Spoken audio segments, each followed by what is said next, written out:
We are doing direct variation, which will correspond to proportions today. And you guys have done a lot with proportions, hopefully, in Algebra 1, and even a little bit in geometry, but mostly in Algebra 1. But I feel like our Algebra 1 skips this lesson because we cover it here and it's just not a super weighty lesson. So this may be the first time you're seeing direct variation, or maybe you saw it in your algebra class, but typically Mr. Samuelson skips this chunk, I feel. So if this is the first time, pay attention. I think you'll get it just fine. Direct variation, okay, and we're going to talk about indirect variation eventually, but for today it's direct variation, is just where your y over x will always be the same. So in other words, we can set up a proportion y over x equals y over x equals y over x for a whole bunch of different relations, a whole bunch of different sets of numbers. The way we can do that is this. This right here is your standard direct variation equation. This number is called our constant of variation. That number never changes. I can put in a different x and get a different y, but the k will always stay the same. It is constant, okay? I know they're using a k instead of a c, which maybe is a little confusing, but they have the same sound, right? Constant. So the way we figure this is if k has to always stay the same, if I solve for k by dividing by x on both sides, I end up with this, okay? My constant will always equal my y value divided by my x value. And it's going to stay the same for every set of numbers that we have if there is a direct variation in our problem.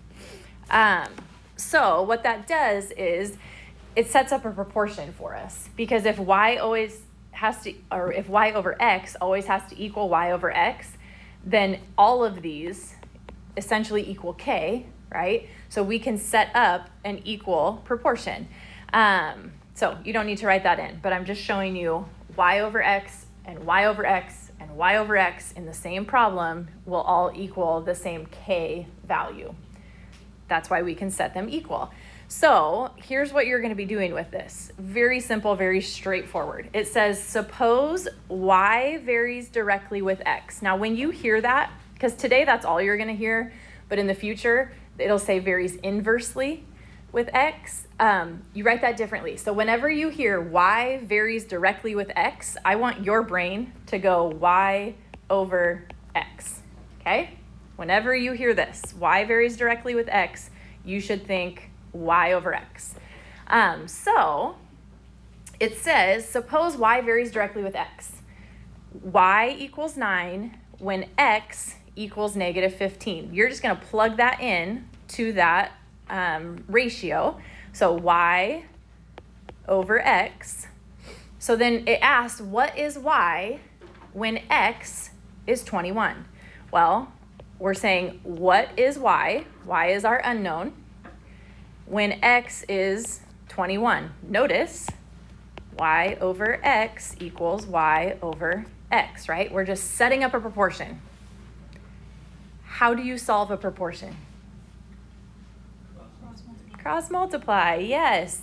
So we're going to cross multiply here and here. 9 times 21 equals negative 15 times y, okay? 9 times 21 is 189, thank you. So 189 equals negative 15y, and we divide by negative 15, and you get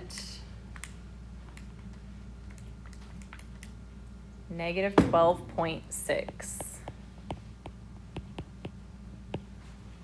Okay, so what that means is when y is 9 and x is negative 15, then y will be negative 12.6 if the x is 21, right? It's just showing the relationship between those numbers.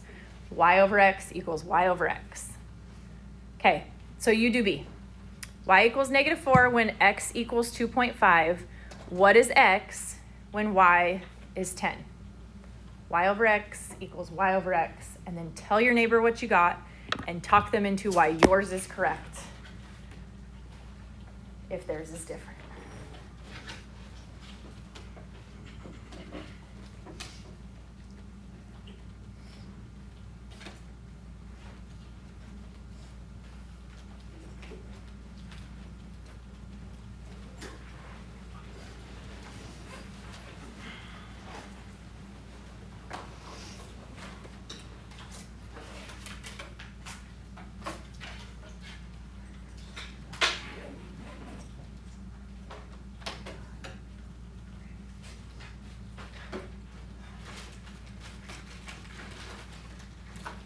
What'd you get?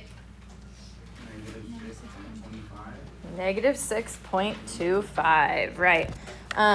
So basically you're saying y over x equals y over x, okay? Now the biggest thing I see done wrong on these is people just expecting that the variable is always in the same place. The variable is always on top or the variable is always on bottom. It doesn't matter where your variable is. It matters that it's y over x equals y over x, okay?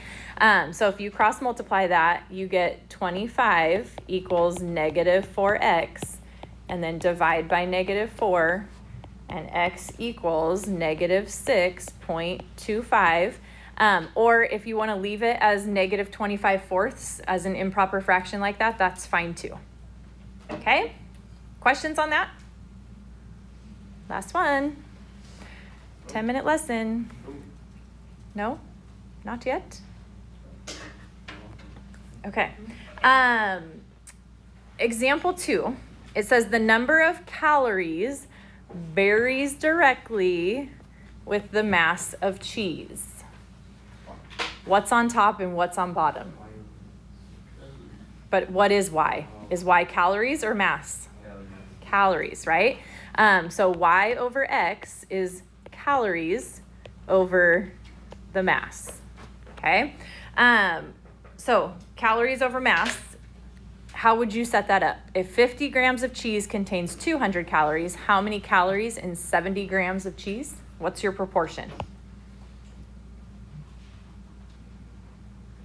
200 calories over what?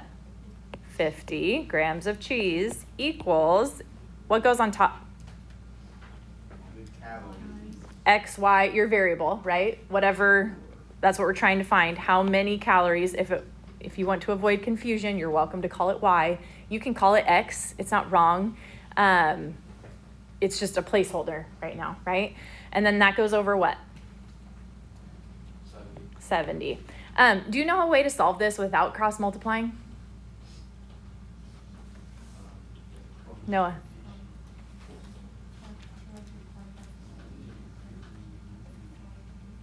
I can't hear you.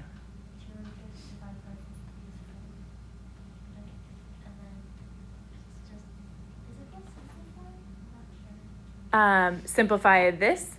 You could, yeah, if you reduce that fraction, you would simplify, reduce. But then what are you doing to that?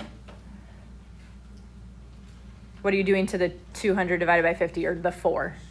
I didn't hear if you said the other part. How do you get y? Then multiply, right? So you could right now just multiply by 70 on both sides. The reason I don't always tell people to do that is, let me just show you how this is different. What if I flipped the whole thing over? Okay, you can't multiply both sides by 70 right now, right? If you multiplied both sides by 70, you would have 4,900 on the right side because now it's a numerator. So as long as you understand proportions and where the variable falls, you're welcome to just multiply both sides by 70. If you're not comfortable with that, then forget about it and just cross multiply every time. Okay, so if we cross multiply this, you get 50y equals 14,000, and then divide by 50, and you get y equals, what does that come out to? 280. 280 what? Calories. Make sure you label if it's a real world type of problem here where we're talking about something specific, not just a number. Make sure you tell me what that number is. Okay? Questions on that?